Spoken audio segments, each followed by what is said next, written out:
Hi friends, welcome back to my channel. നമ്മുടെ super star മോഹൻലാലും പിണറായി സാറും കൂടിയിട്ട് ഒരു അഭിമുഖ സംഭാഷണം ഞാൻ കണ്ടത് ഏഷ്യാനെറ്റ് ന്യൂസിലാണ്. പക്ഷെ പല ചാനലിലും ഈ സംഭവം ഉണ്ട്.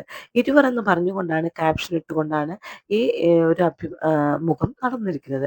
അതിലുള്ള കുറേ വിശദാംശങ്ങളും അതുപോലെ ഉമ്മൻചാണ്ടി സാറുമായിട്ട് ഇതേപോലെ ജയ്ഹിന്ദ് ചാനലിൽ ഒരു അഭിമുഖം ഉണ്ടായിരുന്നു. അതുമായിട്ട് കമ്പാരിസൺ ചെയ്തുകൊണ്ടാണ് ഞാനിവിടെ വന്നിരിക്കുന്നത്. കാരണം എന്താ വെച്ചാൽ മോഹൻലാലിൻ്റെ രണ്ട് തരത്തിലുള്ള ക്യാരക്ടർ, ലാലേട്ടൻ പിണറായി സാറിനോട് സംസാരിക്കുമ്പോൾ ഉണ്ടാകുന്ന ആ ക്യാരക്ടറും അതുപോലെ ഉമ്മൻചാണ്ടി സാറിനോട് ഉണ്ടാക്കിയ ആ ക്യാരക്ടറും ഈ രണ്ടും തമ്മിൽ വളരെ വ്യത്യാസമുണ്ട്.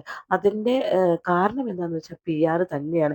നമ്മൾ ഈ PR വർക്ക് കൂടുതലായി കേട്ടത് എന്താണ്, ബിഗ് ബോസ് നിന്ന് അനുമോൾ ഇറങ്ങിയപ്പോഴാണ് PR വർക്ക് കൂടുതലായിട്ട് നമ്മൾ കേട്ടുകൊണ്ടിരുന്നത്, അല്ലേ? പക്ഷേ PR വർക്ക് രാഷ്ട്രീയത്തിലുമുണ്ട് എന്നുള്ളതിൻ്റെ ഉത്തമ ഉദാഹരണമാണ് ഈ ഒരു അഭിമുഖ സംഭാഷണം. മോഹൻലാലിന് കോടിക്കണക്കിന് രൂപ കൊടുത്തുകൊണ്ടാണ് മോഹൻലാലിനെ ഇറക്കിയിരിക്കുന്നത്. അപ്പോൾ ഇത് 3 രാഷ്ട്രീയ പാർട്ടികളെ കുറിച്ച് നമുക്ക് പറയാനുണ്ട്. അതിന് മുന്നേ ചാനലൊന്ന് സബ്സ്ക്രൈബ് ചെയ്യുക, ഷെയർ ചെയ്യുക, ലൈക്ക് ചെയ്യുക, ബെൽബട്ടനും കൂടി അമർത്തുക കേട്ടോ. അപ്പോൾ ഉമ്മൻചാണ്ടി സാറായിട്ടുള്ള ഒരു അഭിമുഖം നിങ്ങൾ എല്ലാവരും കണ്ടിട്ടുണ്ടാവും, അല്ലേ? പണ്ട് ഉണ്ടായിരുന്നതാണ്, ജയ്ഹിന്ദ് ചാനലിലാണ്. അതൊരു 1.5 മണിക്കൂറേ ഉണ്ടായിരുന്നിട്ടുള്ളൂ. ഇപ്പോൾ ഇപ്പോൾ 1 അവർ ആയിട്ടുള്ള ഒരു സാധനമാണ് ഇറക്കിയിരിക്കുന്നത്. ഒരു അഭിമുഖ സംഭാഷണം ഇറക്കിയിട്ടുണ്ട്. ഈ സംഭാഷണം ശരിക്കും സ്പോൺസർ ചെയ്തത് ആരാണ്? ആരുമില്ല. സ്പോൺസറിങ് ആരും ചെയ്തിട്ടില്ല. അതായത് ഒരു ചാനലിൽ ഇറക്കണമെങ്കിൽ ആ ചാനൽക്കാർ സ്പോൺസർ ചെയ്ത് കോടിക്കണക്കിന് രൂപ മോഹൻലാലിന് മുടക്കിയത് കൊണ്ടായിരിക്കും വരിക, അല്ലേ? പക്ഷെ ഇത് ഒരു ചാനലിലല്ല ഇറക്കിയിരിക്കുന്നത്, എല്ലാ ചാനൽക്കാർക്കും ഇത് വിട്ടുകൊടുത്തിട്ടുണ്ട്. അതിൻ്റെ അർത്ഥം ഇത് രാഷ്ട്രീയ പാർട്ടിയുടെ PR ആണ്. അതായത് നമ്മുടെ ഗവൺമെൻറ്, ഇപ്പോൾ ഭരിക്കുന്ന ഗവൺമെൻറ് PR വർക്ക് ചെയ്ത് അവരെ ഒന്ന് മോടി പിടിപ്പിക്കാൻ വേണ്ടി മോഹൻലാലിനെ ഇറക്കി കളിച്ചതാണ്. ഇപ്പോൾ ശോഭാ സുരേന്ദ്രൻ തന്നെ പറയുന്നുണ്ട്, ഇത് വ്യക്തമായ PR ആണ്. ഇത് ലാലേട്ടൻ എന്ന് പറഞ്ഞ ഫേസ് TV-യിൽ കണ്ട ഒരാളും മാറ്റില്ല, അല്ലെങ്കിൽ മൊബൈലിൽ കണ്ട ഒരാളും മാറ്റില്ല, അത് കേട്ടിരിക്കും. പക്ഷേ പിണറായി സാറിനെ കണ്ടു കഴിഞ്ഞാൽ അധികം ആൾക്കാർ കാണണമെന്നില്ല. അപ്പോൾ ലാൽ സാറിനെ തന്നെ ഇറക്കിക്കൊണ്ട് കളിച്ചൊരു സംഭവമാണെന്ന് ശോഭാ സുരേന്ദ്രൻ പറഞ്ഞിട്ടുണ്ട്. അതുപോലെ തന്നെ എല്ലാവരും ഇതിനെക്കുറിച്ച് ഇങ്ങനെ തന്നെയാണ്, PR വർക്ക് തന്നെയാണ്. PR വർക്ക് അല്ലെങ്കിൽ ഇതിന് സ്പോൺസർ വേണമല്ലോ. സ്പോൺസർ ഒരു ഒറ്റ ആളുമില്ല. അപ്പോൾ ഇത് ഗവൺമെൻറ് തന്നെ നമ്മുടെ ഖജനാവിൽ നിന്ന് കോടിക്കണക്കിന് രൂപ ലാലേട്ടന് കൊടുത്തു. ലാലേട്ടൻ എന്തായാലും ഒരു ആഡിന് തന്നെ ലാലേട്ടൻ ഒരുപാട് ലക്ഷങ്ങൾ മേടിക്കുന്ന ആളാണ്. 1-2 മിനിറ്റ് ആഡിന്, അല്ലേ? അപ്പൊ ഈ ഇത്രയും മണിക്കൂർ കണക്കിന് ഇങ്ങനെ സ്ക്രിപ്റ്റ് തയ്യാറാക്കി ലാലേട്ടനല്ല തയ്യാറാക്കിയിരിക്കുന്നത്. ഇത് നമ്മുടെ ഇവര് തന്നെ, ഇപ്പൊ പിണറായി സാർ അടങ്ങുന്ന ഒരു ഗാങ് തയ്യാറാക്കിക്കൊണ്ടാണ് ഇത് ലാലേട്ടനെ കൊണ്ട് ആ ക്വസ്റ്റ്യൻസ്, ഇവരെ പൊക്കി പൊക്കി പറയാവുന്ന ക്വസ്റ്റ്യൻസ് ചോദിപ്പിച്ചിരിക്കുകയാണിത് സാറിനെ. അതായത് ഉമ്മൻചാണ്ടി സാറുമായിട്ടുള്ള സംഭാഷണം നിങ്ങൾ കേട്ടിട്ടുണ്ടാവും. ഞാനത് രണ്ടും കേട്ടു കേട്ടോ. ഇപ്പം ഉമ്മൻചാണ്ടി സാറായിട്ടുള്ള സംഭാഷണം ഞാൻ കേട്ടു. അതിലൊരുപാട് സംസാരിക്കുന്നത് എന്താണ്, വികസനത്തെക്കുറിച്ചും മലയാളികളുടെ ആവശ്യത്തെക്കുറിച്ചും അവസ്ഥയൊക്കെ ചോദിച്ചറിയുന്നുണ്ട്. ലാലേട്ടൻ ശരിക്കും റിലാക്സ് ചെയ്ത് ഉമ്മൻചാണ്ടി സാറിൻ്റെ അടുത്ത് ഓരോ കാര്യങ്ങളും ചോദിക്കുന്നുണ്ട്. അതൊരു ഗവൺമെൻറ്റിൻ്റെ അടുത്ത് നമുക്ക് ചോദിക്കാനുള്ള ചോദ്യങ്ങൾ ലാലേട്ടൻ ചോദിച്ച് നമുക്ക് തരുന്നതാണ്. ഇപ്പം ലാലേട്ടൻ ചോദിക്കുന്നുണ്ട്, ഒരു ഹർത്താൽ പണിമുടക്കൊക്കെ വന്നു കഴിഞ്ഞാൽ ജനങ്ങളെ നന്നായി ബാധിക്കുന്നുണ്ട്. മറ്റുള്ള സ്ഥലത്ത് ഇതൊന്നും ബാധിക്കുന്നില്ല. എന്താണ് ഇത് കേരളത്തിൽ ഇത്ര രൂക്ഷം എന്നുള്ള കാര്യങ്ങളൊക്കെ ചോദിക്കുന്നുണ്ട്. അപ്പോൾ അവരുടെ ഒരു സംഭാഷണത്തിൽ ചെറിയൊരു ശകലം ഞാൻ ഇവിടെ വെക്കാം കേട്ടോ, അതെല്ലാവരും കേൾക്കട്ടോ. ഉമ്മൻചാണ്ടി സാറും അതുപോലെ തന്നെ ലാലേട്ടനും കൂടിയിട്ടുള്ളത്. ഒരുപക്ഷെ കേരളത്തിൻ്റെ പുറത്ത് വളരെയധികം ട്രാവൽ ചെയ്യുന്ന ഒരാളാണ്, ഇന്ത്യക്ക് പുറത്ത് വളരെയധികം ട്രാവൽ ചെയ്യുന്നതാണ്. ഈ കഴിഞ്ഞ ഏതാണ്ട് ഒരു 10-20 വർഷമായിട്ട് നമ്മൾ കേൾക്കുന്ന കുറിച്ചൊരു പോസിറ്റീവായിട്ടുള്ള രീതിയിലല്ല. ഞാൻ അന്ന് പത്രങ്ങളിൽ എഴുതുകയൊക്കെ ചെയ്തിരുന്നു. ഇപ്പം ഞാൻ ഈ യൂറോപ്പിൽ ഏതാണ്ടൊരു 6 രാജ്യങ്ങളിൽ ഞാൻ 10 ഷോകൾ ചെയ്തപ്പോൾ, അപ്പോൾ അതിലെ ഒരു കോൺസെപ്റ്റ് എന്ന് പറയുന്നത് സിനിമയിൽ നിന്ന് കാര്യം, കേരളത്തിൽ മാത്രമേ ഉള്ളൂ ഈ രാഷ്ട്രീയവും സിനിമയായിട്ട് ബന്ധമില്ലാത്തത്. ബാക്കി എല്ലാ സ്ഥലങ്ങളിലുമുണ്ട്.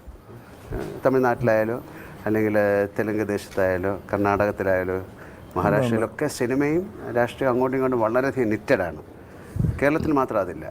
അപ്പോൾ ഈ ഞങ്ങളുടെ കോൺസെപ്റ്റ് എന്ന് പറയുന്നത്, ഒരു സിനിമയിൽ നിന്നൊരാളെ MP ആയിട്ട് തിരഞ്ഞെടുക്കുന്നു. അപ്പോൾ അതിൻ്റെ ഒരു വോട്ടിംഗ് സിസ്റ്റമാണ്, അത് നമ്മുടെ പ്ലേയുടെ ഒരു ഭാഗമാണ്. അപ്പോൾ എന്നോട് ചോദിച്ചപ്പോൾ ഞാൻ പറഞ്ഞത്, ആദ്യമായിട്ട് നമ്മൾ ഈ കേരളത്തിലെ ബന്ധുകൾ ഹർത്താലുകൾ നടത്തും എന്ന് പറഞ്ഞ സമയത്ത് എല്ലാ സ്ഥലത്തും അതിനുള്ള പ്രതികരണം എന്ന് പറഞ്ഞാൽ ഏതാണ്ട് 1 മിനിറ്റ് നിലയ്ക്കാത്ത കയ്യടിയായിരുന്നു. കാര്യം ഞാൻ പറഞ്ഞ ഏതാണ്ട് 72 ഹർത്താലുകൾ ബന്ധുകൾ ഈ വർഷം കേരളത്തിൽ നടന്നു. ഇതെന്തുകൊണ്ടാണ് സാർ ഇത് സംഭവിക്കുന്നത്? കാര്യം ഞാൻ തമിഴ്നാട്ടിലൊക്കെ ഞാൻ വളരെയധികം 30 വർഷമായിട്ട് ജീവിക്കുന്ന ആളാണ്. അവിടെ ഒരു നാഷണൽ ബന്ദ് വന്നാൽ പോലും നമ്മുടെ സിസ്റ്റത്തിനെ ഒരു തരത്തിലും ബാധിക്കാതെ, ആൾക്കാരെ ഒരു തരത്തിലും ബാധിക്കാതെ വളരെ മനോഹരമായിട്ടാണ് അവരത് കൊണ്ടുപോകുന്നത്. അത് പൂർണ്ണമായിട്ടും ശരിയാണ്. കേരളത്തിൽ മാത്രമാണ് കാര്യം ഒരു നമുക്ക് നമ്മൾ ട്രാവൽ ഞാൻ ഇപ്പം സാർ അങ്ങ് ഒരു അതെ, ജനനായകന്റെ അടുത്ത്, നമ്മളെ നയിക്കുന്ന ജനനായകൻ മുഖ്യമന്ത്രിയുടെ അടുത്ത് ചോദിക്കാൻ പറ്റിയ ക്വസ്റ്റ്യൻസ് തന്നെയായിരുന്നു അത് അല്ലേ. മലയാളികൾ പലയിടത്തും നിസ്സാര ശമ്പളത്തിൽ പോലും ജീവിക്കുന്നു സാർ.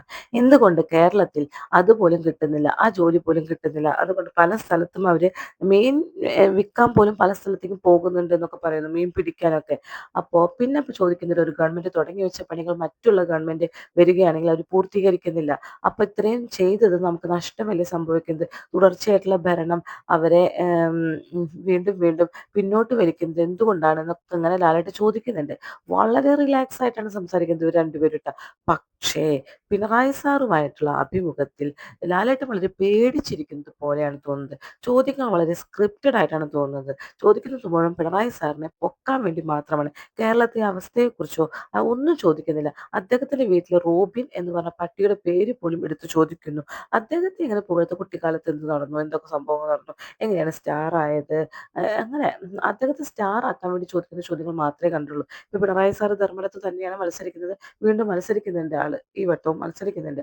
അപ്പം ഉമ്മൻചാണ്ടി സാറിന്റെ മുന്നിൽ ഘോരമായി സംസാരിച്ചിരുന്ന ലാലേട്ടൻ പിണറായി സാറിന്റെ മുന്നിൽ സംസാരിക്കുന്നത് വളരെ പേടിച്ചു മാത്രം.